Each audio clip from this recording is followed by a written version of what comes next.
மாவட்டத்திற்கு இன்று வந்திருக்கிறோம். இன்று 3 தொகுதிகள், நாளை 3 தொகுதிகள். 2 நாட்கள்ல தர்மபுரி பாராளுமன்ற தொகுதியினுடைய 6 சட்டப்பேரவை தொகுதியும் கூட நம்முடைய எண்மண் எண் மக்கள் யாத்திரை மக்களை எல்லாம் சந்திக்க சென்று கொண்டிருக்கின்றோம்.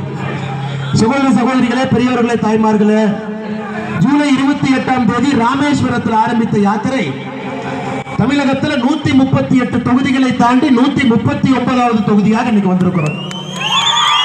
தென் தமிழகம் முழுவதும் கடந்து, கொங்கு பகுதியை கடந்து, மத்திய தமிழகத்தை கடந்து, டெல்டாவை கடந்து இன்னைக்கு தருமபுரியில் இருக்கும். 138 தொகுதிகளும் கூட பார்க்கக்கூடிய அதை விட ஒரு பெரிய உற்சாகத்தை இன்னைக்கு தருமபுரியில பார்க்க. காரணம், இங்க இருக்கக்கூடிய நீங்கள் அனைவருமே மாற்றத்திற்கு தயாராகி விட்டீர்கள். இந்தியாவில் எல்லா பகுதியிலுமே வளர்ச்சி இருக்கு, எல்லா மாநிலங்களும் வளர்ச்சி இருக்கு, எல்லா மாவட்டத்திலும் வளர்ச்சி இருக்கு.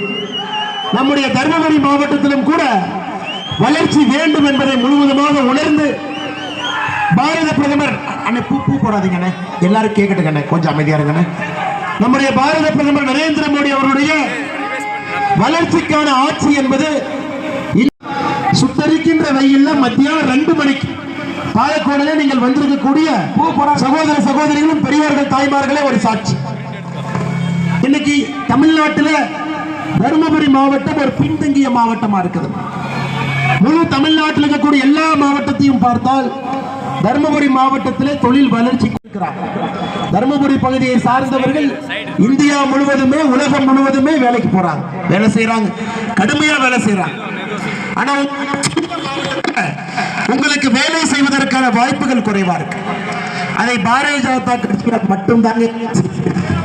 இங்க இருக்கக்கூடிய அரசியல் கட்சிகள் எல்லாருமே ஜாதியை பிரதானமாக கொண்டிருக்கிறது. இங்க இருக்கக்கூடிய அரசியல்வாதிகள் அனைவருமே ஜாதியை மாவட்டங்கள் மட்டுமே தமிழகத்தினுடைய உற்பத்தி திறன்ல 34% கொடுக்கிறது. தர்மபுரி மாவட்டம் உலக புகழ் பெற்ற மண், அற்புதமான மனிதர்கள் இருக்கக்கூடிய மண். தர்மபுரி மாவட்டத்தினுடைய உற்பத்தி திறன் என்பது வெறும் 1